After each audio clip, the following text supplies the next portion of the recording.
అందరికీ నమస్కారం. మనం దైనందిన జీవితంలో ప్రత్యేకంగా గ్రామాల్లో కొంతమందిని చూస్తూ ఉంటాం.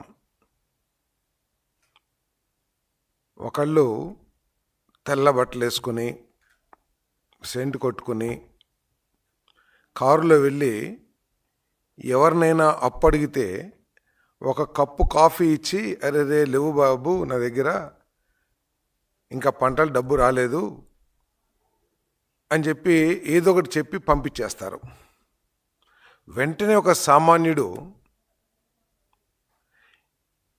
అదే పెద్ద మనిషి దగ్గరికి వెళ్ళి, ఇంతకుముందు తెల్ల బట్టలు వేసుకున్న వ్యక్తి అడిగినంత సొమ్మే అడిగితే వెంటనే తీసుకొచ్చి ఆ సామాన్యుడికి ఇస్తారు అప్పుకి.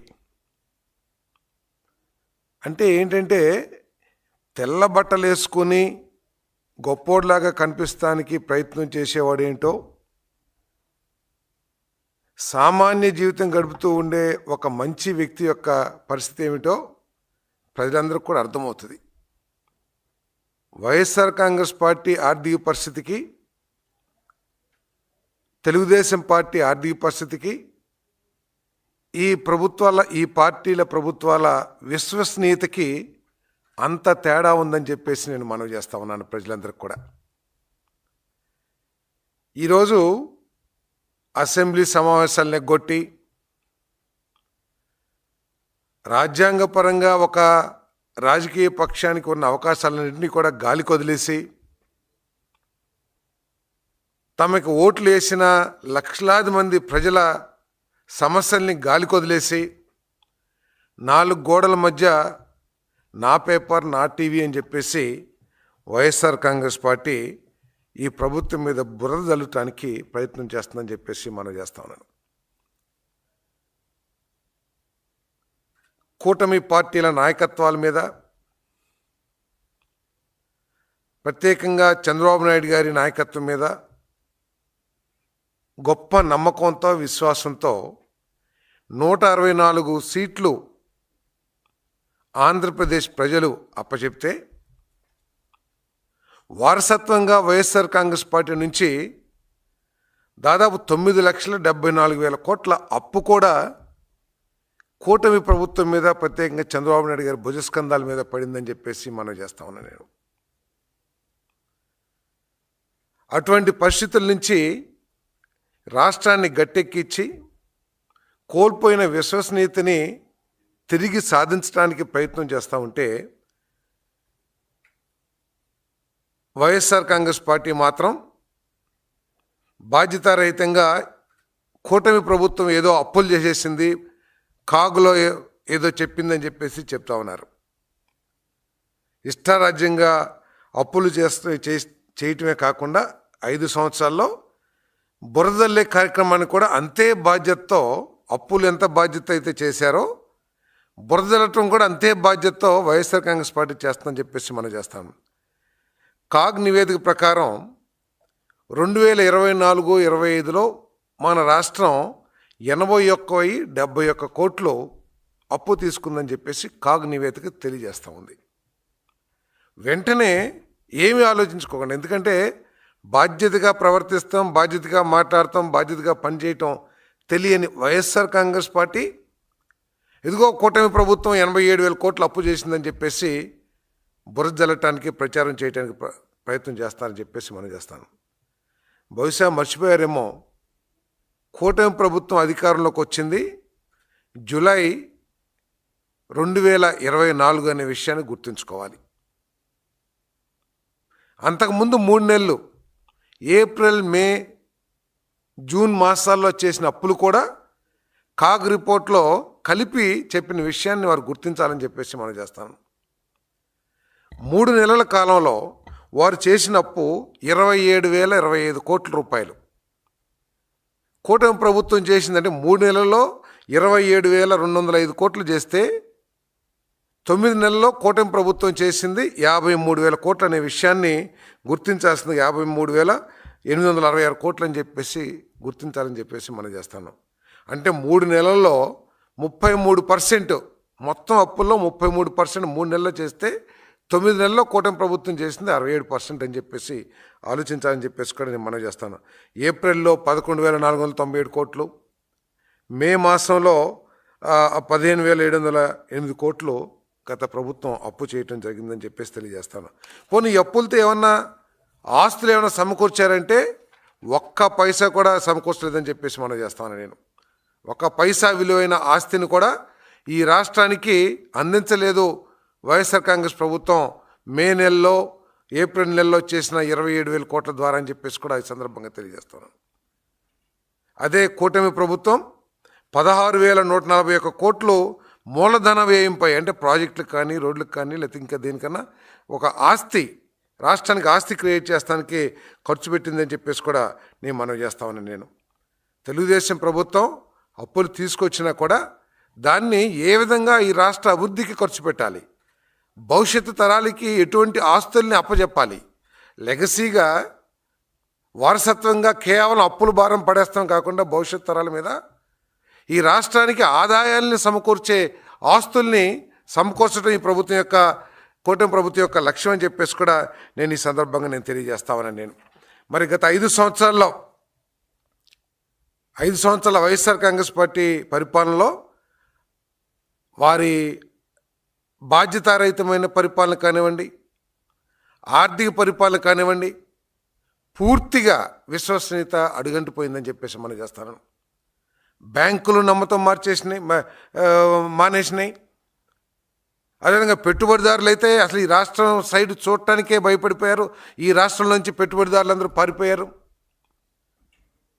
ఆర్థిక వ్యవస్థలో స్టేక్ హోల్డర్స్ అయిన సరఫరాదారులు కానివ్వండి, కాంట్రాక్టర్లు కానివ్వండి, వాళ్ళందరూ కూడా రాష్ట్ర ప్రభుత్వం మీద విశ్వసనీయత కోల్పోయి మా డబ్బులు వచ్చినా రాకపోయినా పర్లేదు, ఫర్దర్గా మేము ₹1 సప్లై కానీ వర్క్లు కానీ చేయమని చెప్పేసి ప్రయత్నం చేశారు.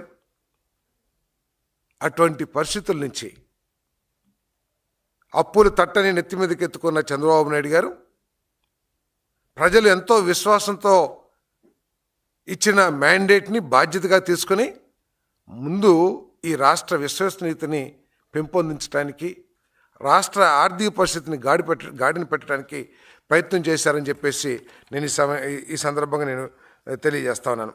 అందుకనే మొదటి ఏడాదిలోనే ఫస్ట్ ఇయర్లోనే కూటమి ప్రభుత్వం వచ్చిన ఫస్ట్ ఇయర్లోనే 20,000 కోట్ల రూపాయలని అప్పుల్ని ఎంప్లాయీస్కి కానివ్వండి, ఎందుకంటే ఎంప్లాయీస్ కూడా విశ్వసనీయత కోల్పోయారు రాష్ట్ర ప్రభుత్వం మీద వైఎస్ఆర్ ప్రభుత్వంలో. ఎందుకంటే వారి జీతాలు ఎప్పుడు వస్తాయో కూడా తెలియని పరిస్థితి ఉండింది. ఆ విశ్వసనీయతని సాధించడానికి ప్రతి నెల 1వ తారీఖున జీతాలు ఇవ్వటానికి వీటన్నిటి కూడా 20,000 కోట్లని అప్పుల్ని మొదటి సంవత్సరంలోనే చెల్లించడం మూలంగా వారికి నమ్మకం, కాంట్రాక్టర్లకు కానివ్వండి, సరఫరాదారులకు కానివ్వండి, పెట్టుబడిదారులకు కానివ్వండి, నమ్మకం పెరిగి మళ్ళీ రాష్ట్రం ఆర్థికాన్ని పుంజుకుందని చెప్పేసి నేను ఈ సందర్భంగా మనం చేస్తాను. అదేవిధంగా జగన్మోహన్ రెడ్డి గారు నేనేదో సాక్షులు లిస్ట్ వేశారు, బాగా వేశారు, నేనేమి దాన్ని తప్పను, కానీ వారి ప్రభుత్వంలో ఏం చేశారో వారు చెప్పారు. కానీ ఆ సంక్షేమ కార్యక్రమాల గురించి చెప్పారు తప్పితే ఈ రాష్ట్ర అభివృద్ధికి ఎంత ఖర్చు పెట్టింది, ఈ రాష్ట్ర ఆదాయాన్ని పెంచడానికి ఎటువంటి చర్యలు తీసుకుంది, రాష్ట్రంలో భవిష్యత్తులో యువకులకి ఉద్యోగ అవకాశాలు కల్పించడానికి ఏం తీసుకుందని మాత్రం దాని గురించి మాత్రం మాట్లాడిపోవటం చాలా శోచ్యం అని చెప్పేసి మనం చేస్తాను. మరి ప్రభుత్వం వచ్చిన తర్వాత ఎంతో అనుభవజ్ఞుడైన చంద్రబాబు నాయుడు గారు, బాధ్యతతో ఉన్న కూటమి ప్రభుత్వం 25 పాలసీస్ని తీసుకొచ్చి ప్రపంచవ్యాప్తంగా పెట్టుబడిదారులందరినీ కూడా ఆకర్షించింది రాష్ట్రం అని చెప్పేసి నేను మనం చేస్తాను. జగన్మోహన్ రెడ్డి గారు ఒక సైడే చూస్తున్నారు. జగన్మోహన్ రెడ్డి గారు రెండో సైడ్ కూడా చూడండి. కేవలం 2019-24 మధ్యలో మీరు ఇచ్చిన ఏదో మన సంక్షేమ కార్యక్రమాల గురించి ఆలోచిస్తున్నారు.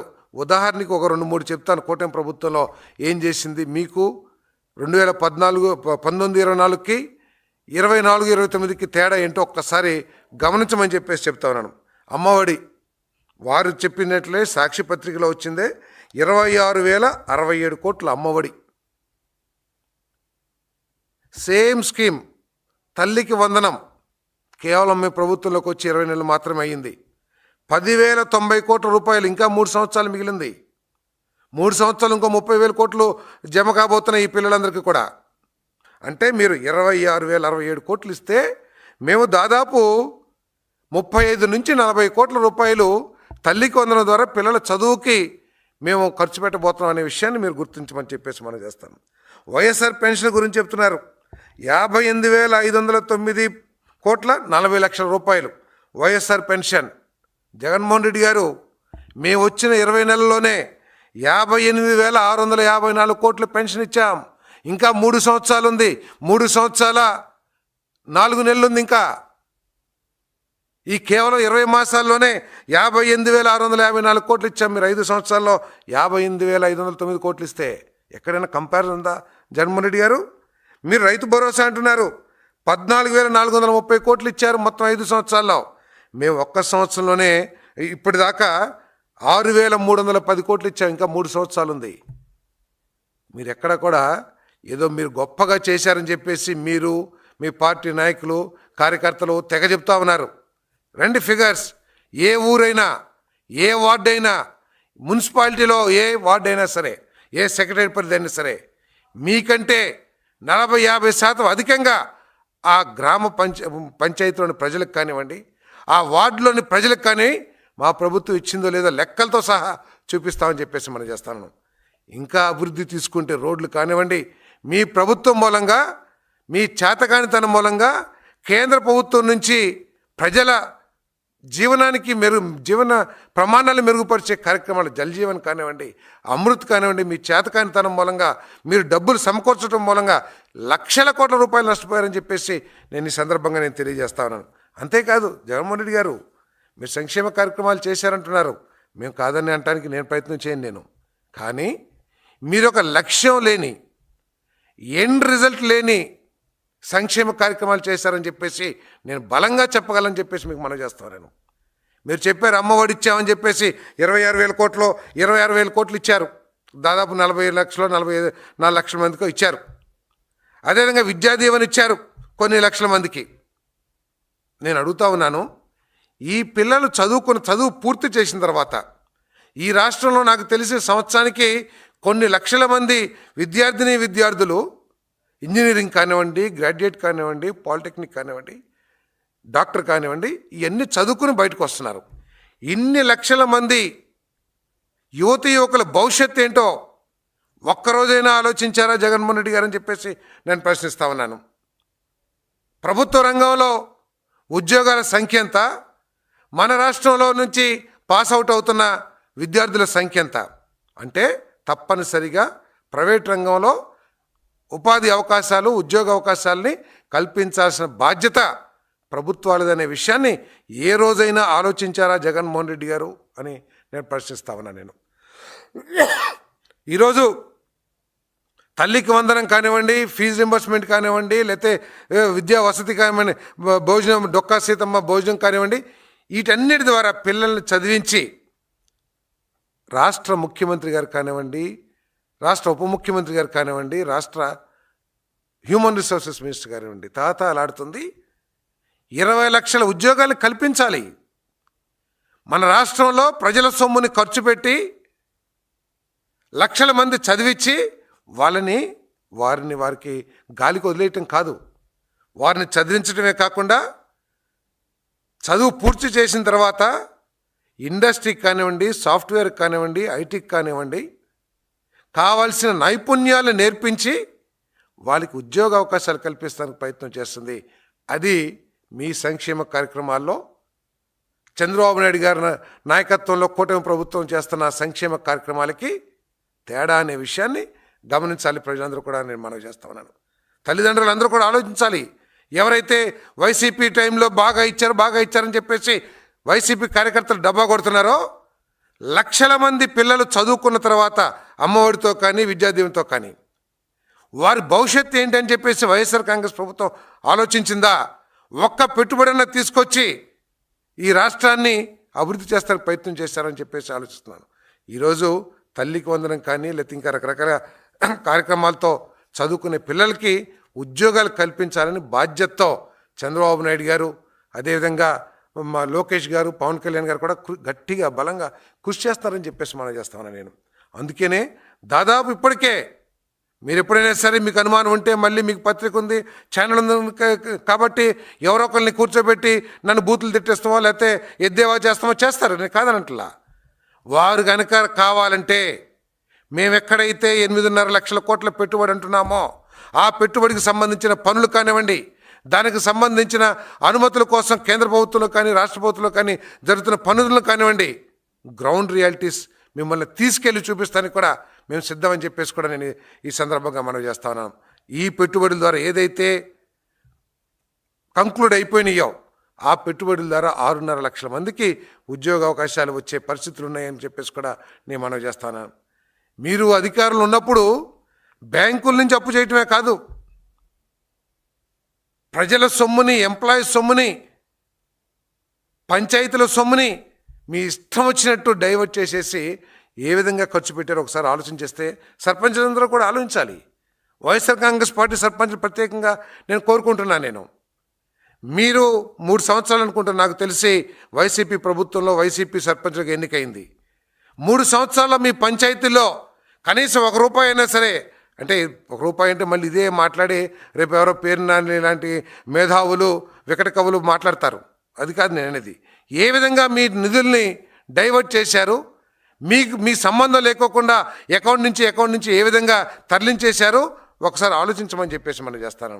మరి పవన్ కళ్యాణ్ గారి నాయకత్వంలో ఈ 20 నెలల కాలంలో అదే సర్పంచులు నేను కోరుతా ఉన్నాను, ఏ విధంగా మీకు నిధులు అందుబాటులో ఉండినాయి, మీ పంచాయతీల పరిధిలో ఖర్చు చేయడానికి ఒకసారి ఆలోచించమని చెప్పేసి కూడా నేను మనవి చేస్తాను.